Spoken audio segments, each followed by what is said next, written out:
Greetings and welcome to another edition of The Pedal Shift Project. The Pedal Shift Project is a series of conversations, thoughts, and experiments on bicycle travel adventures. From tips and tricks to ideas on how to ride your ride, let's shrink the world by bike. Show notes and more are available at pedalshift.net, and you can email the show at pedalshift@pedalshift.net or text me at 202-930-1109, and check Pedal Shift out on all the socials as well. Hello, everybody, and welcome to the 416th edition of the Pedal Shift Project. My name's Tim Mooney. Thanks so much for joining. On this edition, part 5 of the mysterious Oregon coast adventure, a well-rested morning in Lincoln City spawns what seems like a reasonable plan to salvage this heretofore cursed tour, but James's borrowed bike has other ideas entirely. With the tubeless tire disasters forcing yet another major pivot, will this newly condensed coastal adventure finally find its groove, or continue spiraling into beautiful chaos?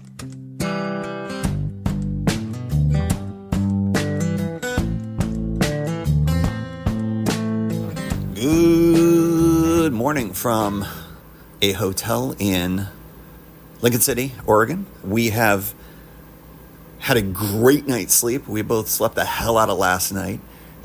James got up at 5 in the morning while I still was like conked out until 7:30 and came back with Red Bulls and bananas, which was just a delightful breakfast. So yeah, James had, I'm not even sure if we mentioned this, James, your leakage in your rear wheel, rear tire. Yeah. James is running tubeless, and yesterday we finally discovered that there was a slow leak in that, and it was a problem. He was pumping it up the whole time. This has been a pretty cursed tour for James's equipment, starting with his own bike.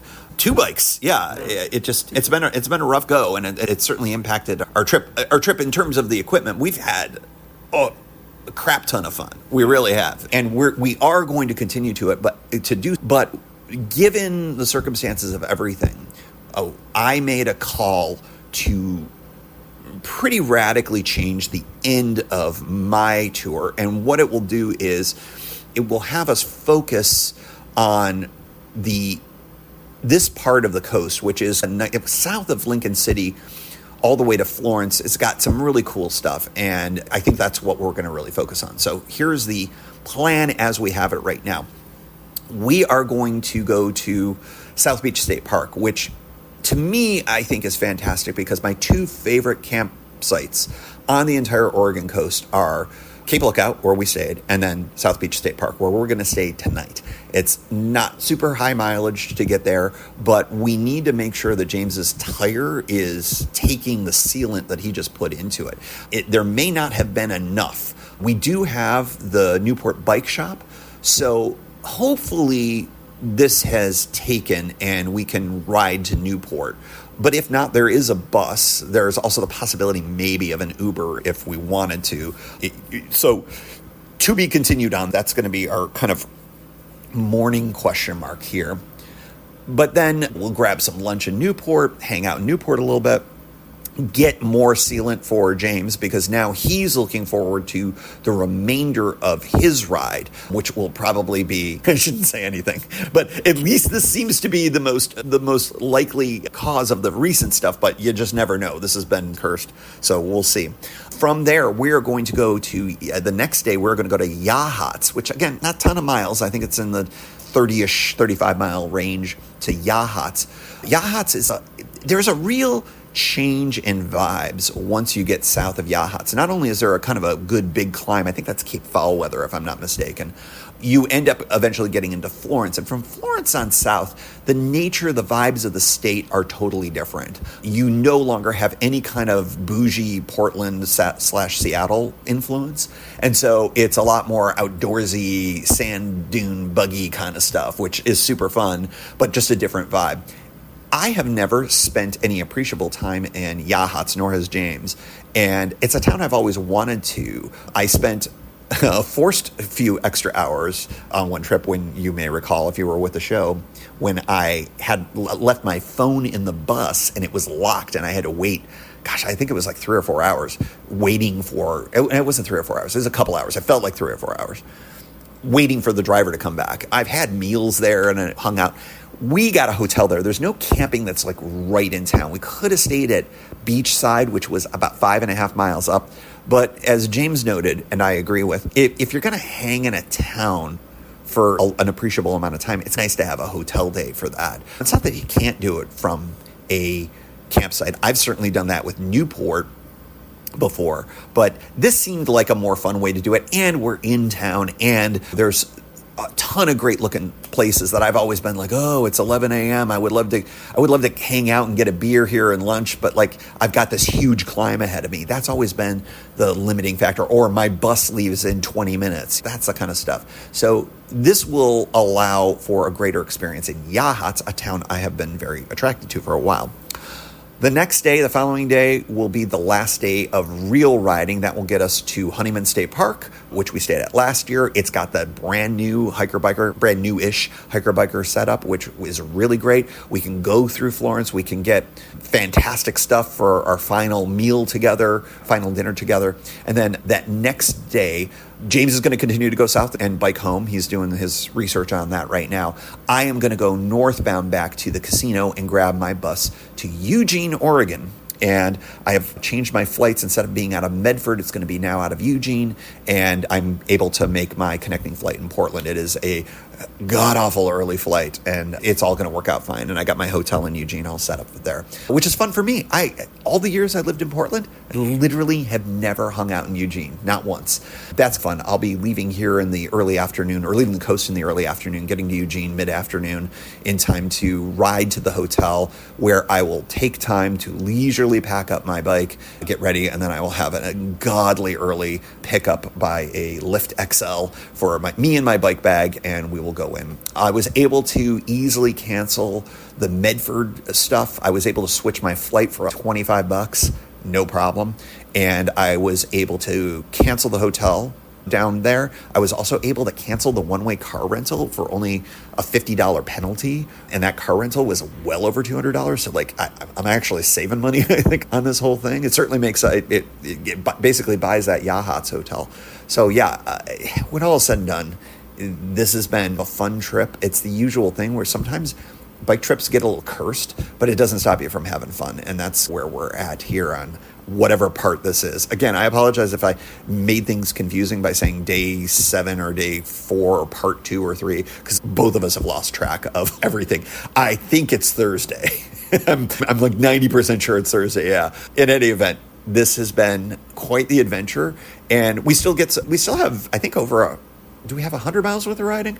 We've got a lot of riding to go. It's just not going to be in gigantic chunks, and it allows us to do this at a little bit more leisurely pace, allows James to get more confidence in his bike before he starts to resume the route from the book, because he'll be starting from Honeyman, and then it's the usual TikTok for his way back home, although he'll probably do that insane trip through 100-degree weather to get himself home and skip. Don't say that. Don't say that. He just knows what's coming. So in any event, this is where we're at, and it's been crazy a few days, but I think that now that we've got a little bit more of a plan, and we still have several nights of hanging out and biking during the day to go to, which is just great. This feels like this is the longest trip I've done in a while, and even though it hasn't been like the type of mileage that I normally do, it's felt really good, and I'm feeling like I'm getting my bike legs back again, and so that might be helpful for a trip in the fall that I still don't have planned yet, but now I'm excited to do it, and do it in the type of mileage that I'm used to doing. That'll feel pretty good. Cursed trip. James's tire blew up. I don't even want to tell you what happened with the sealant.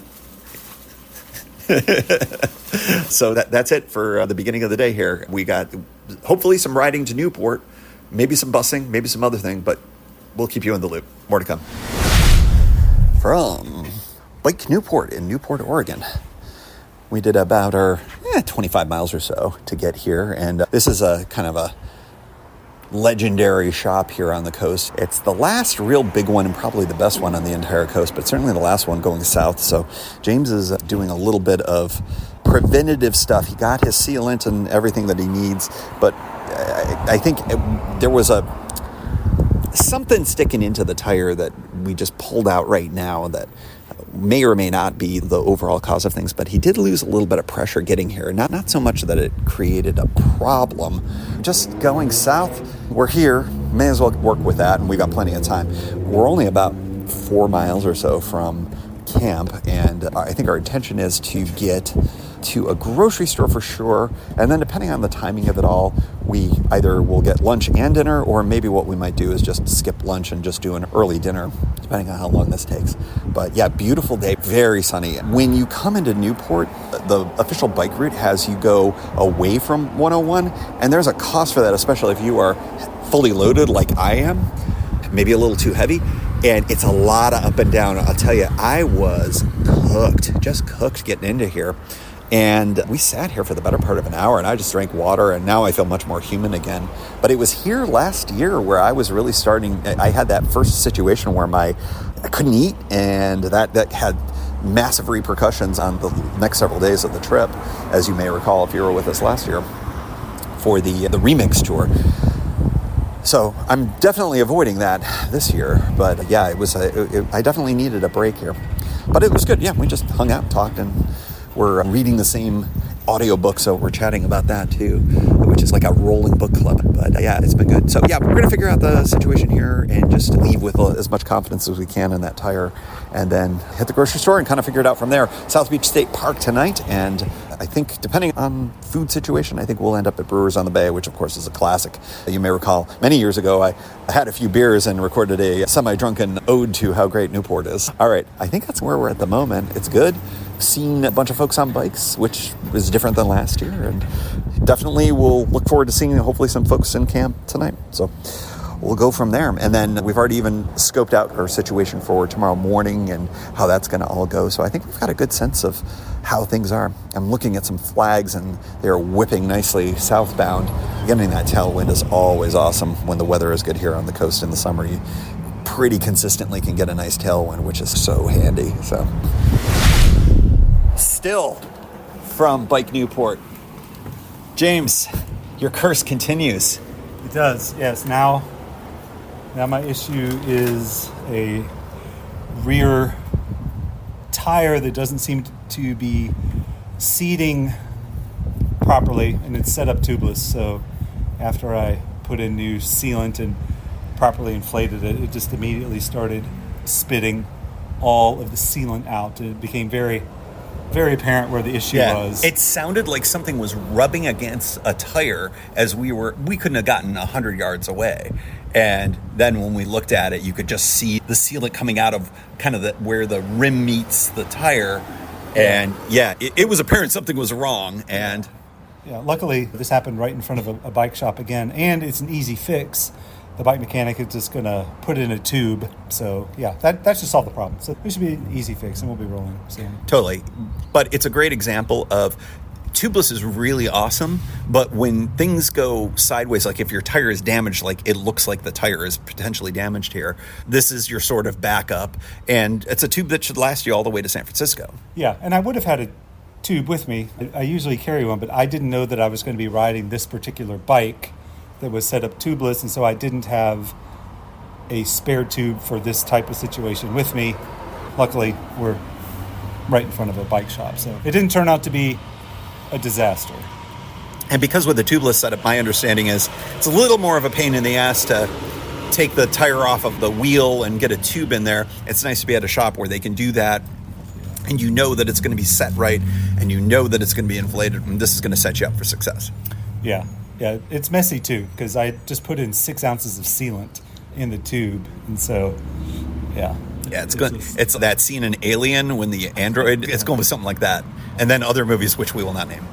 But in any event, we are big fans of Bike Newport here handling this. And we've been here for a good solid hour and a half, I think. But what's been good is we've hydrated a little bit. We've hung out. And thankfully, I'm glad actually that it became apparent from the jump, because we could have easily gotten over the Aquina Bay Bridge and been in South Beach State Park, and then you woke up tomorrow to a half inflated or a fully deflated or half deflated tire, and we would have probably wanted to come back here at that point. We would have had to, or I would have had to. Yeah, so this worked out well, because as I mentioned in an earlier segment, this is really the last good bike shop for several hundred miles. Not that there aren't a couple of options, but they are dodgier and less open, and it just is. This worked out. I'm glad we finally got to this answer and have the resources and the folks here. The one thing that was interesting is that, especially when you get in a more specialized bike like this, your tire options were really limited, because originally we were looking at replacing the tire so that you could maintain the tubeless thing, and it was an aggressive downhill tire that would not have been great to roll on all the way to San Francisco from here. So I think this was the right choice. Keep the tire, go tubeless on the front, tube in the back. Yep. Like a mullet, you know. Yeah, it's a mullet. Yeah, and your friend who let you borrow the bike is gonna get back. I'm gonna give like this Frankenstein. Yeah, bike back. Yeah, yeah, and replace all the parts. What is it? The ship of Theseus. Yes, that's right. I've replaced every single part by the time I get home. If you don't know the ship of Theseus thing, look it up, kids.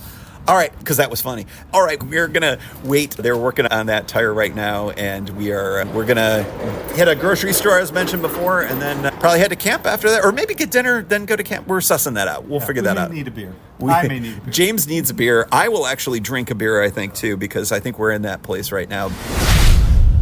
From South Beach State Park, and the conclusion of this part of our adventure, walking by, looks like there's a ranger program that's going to be here at the activity center, which has never happened when I've been here. It looks like it's going to be fire related stuff, and I see coloring, and so it looks like here we go. Calling all junior rangers. Join Ranger Haley, who checked us in, learn about fire ecology at 7 p.m. Very interesting. I was a proud and happy junior ranger back in the day. Not here, but in many National Park Service places. And I enjoyed the heck out of that. The situation with the tire is dire enough that James has made a call to join me in going to Eugene, which I think is the smart choice. We've got about 50 or so miles to bike to Florence, about 25 each day. And I think given the nature of the tire being dodgy, and when we talked to the mechanic, he was like, oh yeah, no, it's the tire and it's a problem. James has a variety of different options, and we looked into a bunch, but we learned a lesson with the Portland situation, and that was certainty is your friend, and there's no doubt that getting that tire handled in Eugene is probably his best bet. Also, for a variety of other reasons, there's some other things about Eugene that gives him even more options from there, and I'll just leave it at that. But he will be joining me up until the very end, because I've got a hotel there from Sunday to Monday, and then I leave at 0:30, and that's nice. We get to hang out together until the end of my adventure. And this has been quite the adventure, to say the least. We have dealt with a lot of stuff, but we still ended up camping. We've had great times. We've eaten good food. We went to Beer One, so we decided to skip the Rogue Brewing here. And Beer One's a great place there. It's another brewery, much smaller, much more like low-key, much more independent kind of vibes. It was fun. We really had a good time. Got a good dinner there. Skipped lunch and ended up doing that. And then, we came right here, and it's been great. And it's beautiful out. The sun's really strong today. I think it took a lot of both of us. A lot of takeaways about what is my ability and how much, again, I'm a broken record, how much sun really can sap me. And here on the coast, it is not all fog and chilly weather. You'll get cooler weather, but really intense sun, and that's almost as bad as sun and hot. Yeah, but that's for the takeaways episode in a few weeks. But in any event, I'm about to take a shower and then go back to camp, hang out with James for a bit. I got another cyclist camper, or maybe a couple in camp right now. So we're seeing more people this year than last, which I think is great, but it's still a low number of people compared to when we first started. And of course, that's part of the broader conversations that was in the preview episode and will be also in the takeaways too.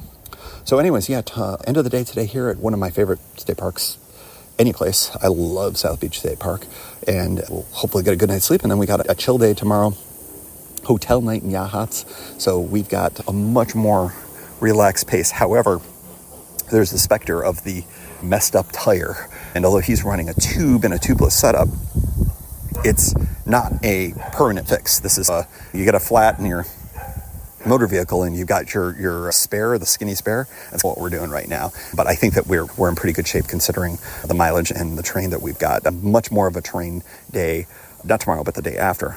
2 weeks for you. 2 days for us. But in any event, it's a situation that I think has been handled, and then we'll take it from there. But in the meantime, we've still got, we had a fun day of riding today. We've got another fun day tomorrow. We end up getting to chill and hang out in Yachats, town I've never had a chance to do. Looking forward to that. And then another nice ride into Florence, and we've got some fun things around that too.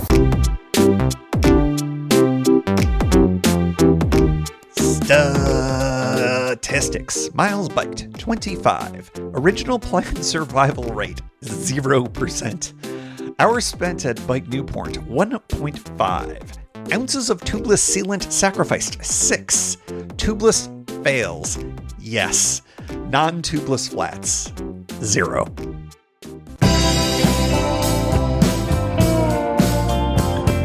Thank you for joining. You can find Pedal Shift at pedalshift.net for more great bicycle touring content. You can hear the Pedal Shift project through Apple Podcasts or your favorite podcast app. Opening music courtesy of Jason Kent off his self-titled album. The track is called America. Check out his band Sunfield's latest release, Mono Mono, wherever cool music is available.